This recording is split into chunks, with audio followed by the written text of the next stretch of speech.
Here we go. Hello, everybody. Welcome back to an episode, I think, 65 of Cruisin the Planet. Today, I am broadcasting from a rogue location. We have experienced in Texas a terrible, terrible winter. As such, things are getting pretty dicey. I know the stream may or may not do well. That's why we have the recording up and running, just in case things fall apart. I'm trying to manage everything the best I can, but we're just going to have to sort of wait and see, like most of this week.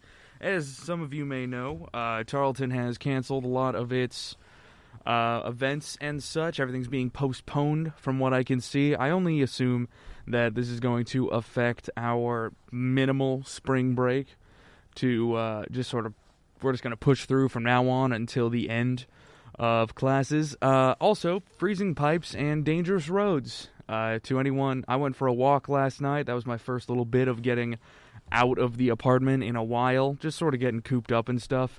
I've never seen so many people with cabin fever in my life. Everyone's just like sitting inside, sort of, I don't want to say scared to interact with people, but I was going to Aldi right when the freeze had originally started, and people kind of look up at you and just,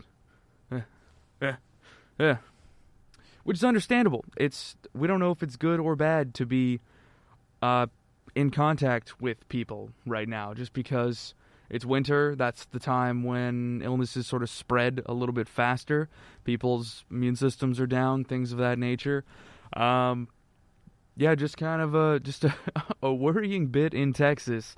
Fort Worth, Keller, and certain areas of Austin and Houston have either no power or no water. The no power one is due to ERCOT not being able to balance the system properly. They're having a bit of issue. Texas just isn't designed for cold. Our infrastructure is not built for it. I was talking to a friend the other day.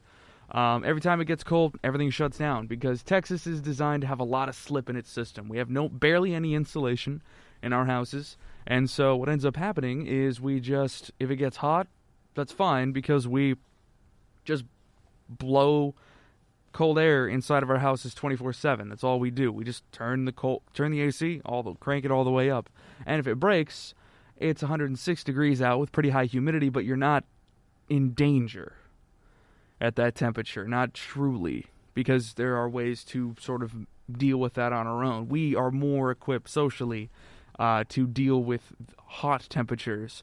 The issue being that same slippage that is acceptable on the top end of the cold, that lack of insulation, the system not being able to hold consistent load for so long, does not work when we get into situations like this, where we are at sub-20 degree temperatures almost constantly. I actually have the weather forecast up here, brought to you by weather.gov. We're currently at 27 degrees Fahrenheit, or -3 degrees Celsius, but with the 18-mile-an-hour northern winds with gusts as high as 23 miles an hour, it feels like 14 degrees Fahrenheit and -10 degrees Celsius. Also, tonight, specifically, we're experiencing a hard freeze warning for tonight and Friday. We might be in the 60s by Monday. That is I would say that is a sort of a liberal gathering, just based on how this was supposed to hit a bit sooner and leave a bit sooner than it is. But that's just where we're at right now in Texas. It's cold. Our system is designed for covering most things. Texas really likes to think that it's got a secessionist mindset, so they're going to try and pull themselves back at any point, so we have our own power grid, and obviously it doesn't actually cover the base of everything like we would like it to. Because right now, we are in unsurvivable temperatures. If you stayed outside, you'd have frostbite in, I think, 5 hours if you had got wet by any means. That includes if you're you can't sleep in your car. You can't be outside more than a certain number of hours. And tonight, it's going to only get colder. We have a hard freeze warning specifically for tonight. Very little precipitation. However, a low of 12 degrees Fahrenheit. Things are brutal out here. Houses aren't designed for this. I have one friend who is sitting in at it was 20 degrees out, and their house they were able to keep their house up to 60, but then the other day it was only which is a 40 degree difference. The other day they were only able to keep it in the 40s. And so just wild. And then the water thing. In up north you'll hear a lot of things of like make your pipes, drip your pipes. Make sure that they're dripping and whatnot. Some of Texas pipes, not all, but this is a recent fact that I had learned. Some Texas pipes are so shallow dug. They're so close to the surface. It does not matter if you drip your pipes or not. It really depends if you have, I guess in Texas standards, if you have deep running water or gas, and then electricity has been coming and going. At the station, I know that we do have internet for now, but we also don't, which is why this live stream may go down at any moment, so I have the recording up and running, and we'll just go to a black screen edit if it has to. Of course, if you're looking for any form of warnings or updates, stick to a radio, get yourself some sort of like basic survival things. Fun thing in Stephenville, all the beef, all of the bullets, and all of the bananas are gone. I don't know. I just don't. I also noticed that most of the cabbage was missing. This is a Walmart run that was made right at the beginning of the freeze. All the cabbage was missing, and all of the pre-salad mix, all of the like Little Debbie products, and the cheese gone.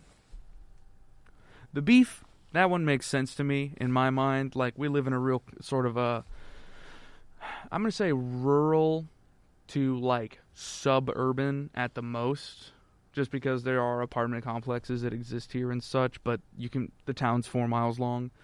And so, like, when people feel threatened, they get their beef. That beef is a big part of Texas. It's a big part of a lot of meals that people eat. I get that. I'm a little bit poor, so I'm on the chicken side of things, the chicken and pork maybe. But I do enjoy myself a good butter-basted steak with garlic and rosemary and thyme. It's delicious. Aside from that, though, all of the beef was gone. That one made sense. All of the bullets, I think we're just in a decline of resources on that one. I don't really know why. I only assume that people are just gunning. People are just expecting some sort of zombie apocalypse to break out. That's just what it feels like. People they're wanting it. I need it, which is silly. That's just pretty. I think my uncle, what was his name? Uncle David.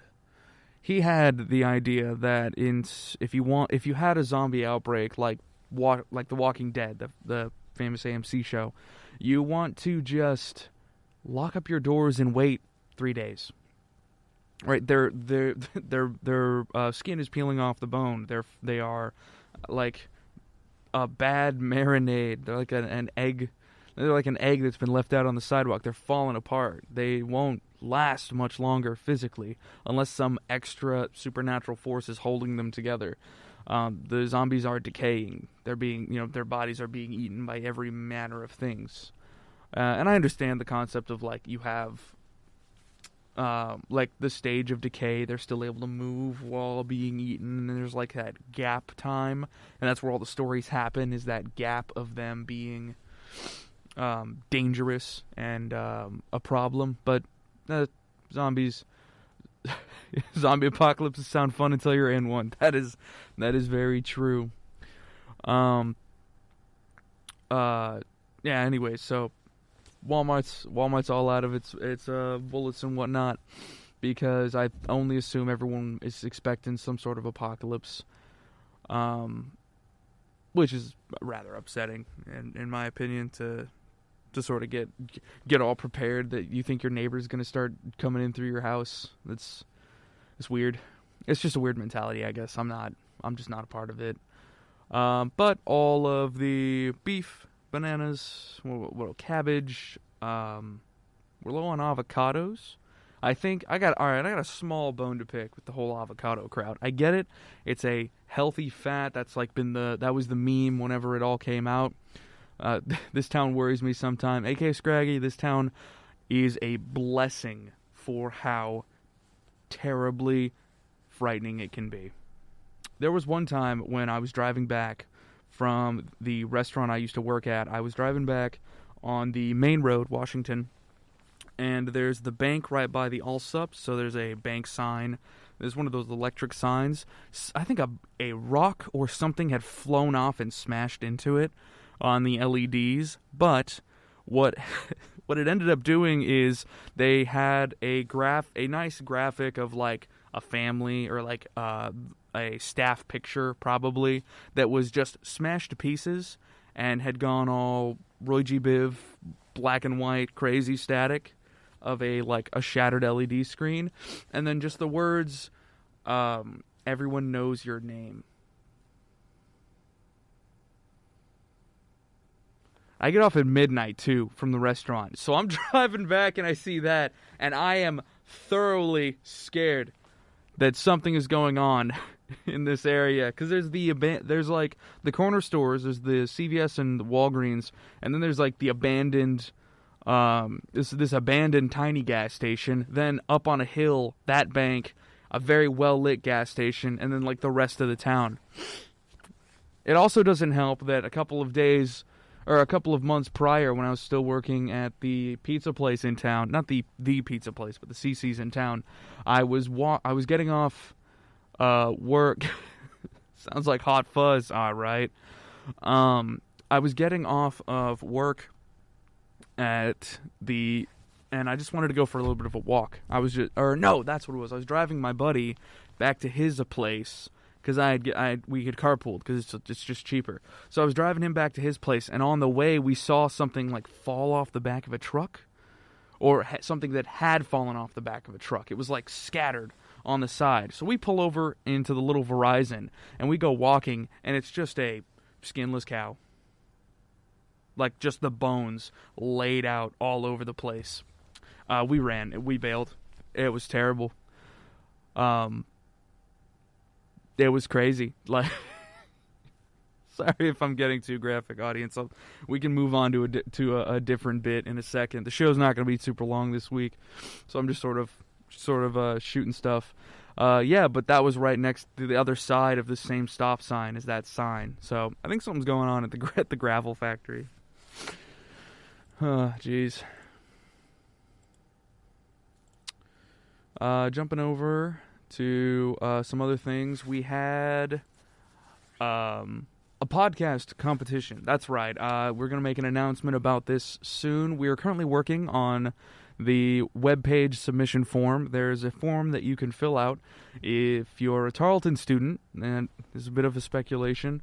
If you're a Tarleton student, you have an idea for a podcast, then go ahead and you can very soon. We haven't gotten it set up yet just because this was the week that it was supposed to get done, sort of Monday. It's currently Thursday. Oh my gosh! It's currently Thursday. And we've just been trying to physically make it to the station right now. Everything you say makes me scared I'm living in the Hot Fuzz town. No, that's true, Scraggy. That is how it be. Currently, we're getting everything set up so that maybe once things warm back up next week, we can officially have that site up and running. If you're listening to this the afternoon it comes out, that's February 18th on Thursday. The normal release schedule, I guess. And so you can expect, if you're listening to this, the day of or day after that weekend of the release, us having something up Monday or Tuesday to be doable. It's here, let me see if I can find the information regarding it, because it's a very extensive. You give us a pitch about your podcast idea, and then we pick the winners and help you produce your podcast. That's the idea that we're trying to run with now. And it's loading. And here we go. Podcast competition. We have a poster. That's looking pretty nice. I think it's either currently up or currently in the works. I'm not going to show it off now just because we're still working on everything. But the requirements for entry are an original idea. You're a Tarkenton student. You have completed the online form, and you have no use of copyrighted materials. We're not going to worry about license. Excuse me. My breakfast coffee is fighting back. No use of copyrighted materials. We're offering to help produce a 6-episode season of your show, help setting up an Anchor, which I believe is in work with Spotify. Let me see if I can show off some stuff here. Anchor FM. And we'll go to... So, say it all with Anchor. Anchor FM, it is an unlimited single podcast distributor. So they will host your show. The way that podcasts work, Anchor by Spotify. So it's in grouping with Spotify. You can do everything you need on the app if you wanted to. You can also just upload directly to the Anchor through their website. You sign in, get started. It is an unlimited podcast feed, specifically designed for It's specifically designed for single show type things. So if you're working on just the one show, you don't have an idea to make like a network or anything, you just need one feed, one URL feed that's in RSS format. I'm trying not to get super technical with this. If you want, though, we can get super technical because I've built our network, and so I could explain how we went about doing that for this podcast. So if you have those questions, throw them down in the comments, or if you have some way of contacting us, you can follow the social media links in the show notes. This will give you one single RSS feed that is unlimited hosting for free, which is really interesting because everyone has always wanted something like this to exist. I find it interesting that it's with Spotify, only because Spotify has recently been trying to buy up a lot of podcasts. There's a really interesting thing going on where podcasts are moving into a sort of golden age, I would like to say. I listen to a couple of larger shows along with some medium weight shows, like the super popular stuff, not the, what is it called? It's called Lore by Aaron Mahnke. I adore that show. I think it's amazing. I also listen to a lot of the Weekly Planet network.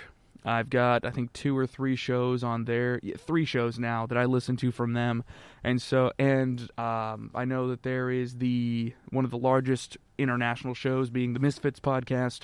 I know a lot of those different Last Podcast on the Left network, Misfits, Joe Rogan, have all moved over to Spotify. And so Spotify's been buying out a lot of these networks and bringing them over as exclusives. I think Misfits' most recent release for their podcast to the public that was not Spotify exclusive was 2 weeks ago. And it's a little upsetting in one sense, because podcasts were originally like, we can't get enough people to listen to them. It's just we're physically right now in the middle of a weird switch where you couldn't get anyone to listen to your podcast. If you told your friend about a podcast, no one was gonna check it out. And now even mainstream television is making jokes about people listening to podcasts, but not in the way that it makes them weird or that like strange nerd of like, oh, I was listening.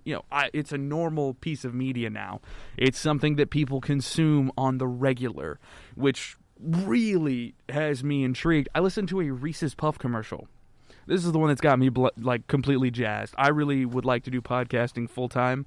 I think that would be fantastic. I've got a couple of mentor type podcasts that I listen to them to try and understand how to do the business side of it. There's also a lot of online resources that exist for that. I've just been doing a lot of research into podcasting recently. It's kind of the reason that I'm the host of this show, as a way to sort of experiment, but also kind of fell in love with being the center of attention. If you didn't notice, I just completely lost my train of thought. I ruined it. Shoot. What was I talking about? Oh, yes. So a Reese's Puffs cereal advertisement is, Kellogg's company, a massive, industry in the world of, finance, as well as, they have a huge marketing department in Kellogg's, and so for them to do a Reese's ad, in cahoots with a podcast means that we are about to see a lot of big money moving into podcasting. Which is really good in one sense, because people who do podcasts professionally do a lot of work to try and get people to just listen to their ads. And I'm not trying to demote any other sort of group here. Every part of consumable media has a system in which it tries to make money, little by little, off of the consumers of that media. With movies, you buy tickets, you pay $5, and then in conglomerate, every single ticket sale is supposed to pay for both the budget of the movie as well as the secret budget of the movie, which is marketing all of the cups that they sell that are Superman versus Batman type things, any Tenet style t-shirts that you bought. All of that is marketing that is also part of it. And so there's a lot of people who put a lot of work in to try and get the return off of things, because the idea, some people, that's what they are good at. That's what they do as their job. There are downsides to every sort of business, but that's not what I'm trying to get into right now. Podcasting is going to finally hit a level of efficacy that allows it to be part of the mainstream information sources. We're going to see a lot, most recently has been Twitch streamers. Twitch streamers have been blowing up in media. I 100% can see within a year or two, podcasts, podcast hosts, podcast stars, podcast this and that and that. We've always had the big ones, but those people were big, and then they also happen to have a podcast. I think we're going to start seeing the advent of podcast-only stars, people who are famous because of their show and only their show. I'm just really excited for it. I would like to be a part of that in a small way. Because, recently, within this last year, I believe, of 2019 to 2020, we had 1 million extra podcasts be started within the... Oh, no. There's an alarm going off. I have to go check that in a bit. We had about 1 million podcasts started within the... the iTunes sort of store. That's where a lot of stuff goes, is Apple Podcasts. And iTunes is where it was all sort of originally made. Podcast is a very new medium. It feels old, but it is pretty new. I don't know. I've fallen into a rambling slot. I'm getting distracted by the thing. So, to recap, as we finish up this shorter episode, because we're probably only going to make it to the halfway marks. It's just me rambling off. Podcast competition. There will be announcements about that on our social medias, so this is your heads up. If you'd like to be involved, then go ahead and start following us on Twitter, Instagram, or Facebook. You can find all of those in the link of the description of this podcast, or in the link of this video. If the video is too terrible to watch due to the fact that our internet keeps going in and out, along with the power, apologies. I can't really fix that. I'm not Zeus or Hercules? Is Hercules? Yeah. I'm not either of those people, and so there's really no way for me to get those things turned around. But the podcast will come out. It's been recorded and tweaked a little bit to be a nicer audio experience in the event that the video is too unpleasant to your eyes. I hope that everyone is inside. They're staying warm. I know that we've got a freeze warning for tonight, so as you're listening to this, you might be incredibly cold, but there is hope. Friday, Saturday, Sunday, and Monday, we are expected to have the sun up and out with over 30 degrees for Saturday onward, I think. So the weekend is coming. It'll finally start to warm up, I think, I hope. And as always, I'm hoping everyone is having an enjoyable time. We do this for fun. I have to now go off and do a couple of station things because I'm the only one here. I broke in through the window, I think. And now I gotta go figure out how to get that covered up before they catch me. I will see all of you next week. Bye.